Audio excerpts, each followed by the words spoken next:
నీకు తెలుసా, నీ యేసయ్య ద్రాక్ష చెట్టు, నీవు నేను ఆయనలో తీగలం. చెట్టులో కొమ్మ ఉంటే ఆ కొమ్మ బ్రతకటానికి కావలసిన ప్రతిదీ చెట్టు సరఫరా చేస్తుంది.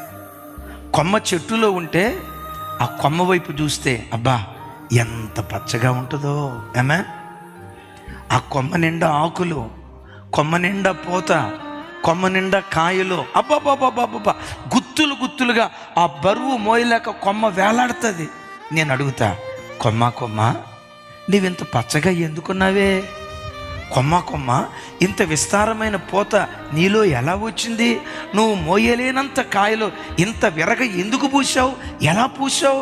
ఇంత పచ్చగా ఉండటానికి కారణం ఎవరు అని అంటే ఆ కొమ్మ ఏమంటుందో తెలుసా?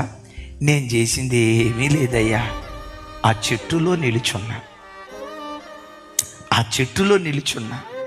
ఆ చెట్టే నాకు కావలసిన నీరు, లవణ పదార్థాలు, ఖనిజ పదార్థాలు ఆ చెట్టే నాకు సరఫరా చేసి నన్ను బ్రతికించిందయ్యా. ఆ చెట్టు ఎవరో తెలుసా? నీ ఆరాధ్య దైవం ప్రభు అయిన యేసుక్రీస్తు వారు.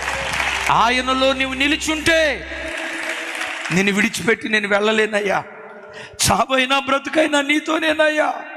నరుని నడుముకు నడికట్టు అంటి ఉన్న రీతిగా నా బ్రతుకు కాలమంతా నీవు నాకు అంటుండాలయ్యా అని దేవుడు ఒక్కని నీ బ్రతుకులోనూ సంపాదించుకోగలిగితే, చెట్టు మీద నిలిచిన కొమ్మ ఎలా పచ్చగా ఉంటుందో, కారపు మెతుకులు తిన్నా నీ ముఖంలో సంతోషం చెరగదో.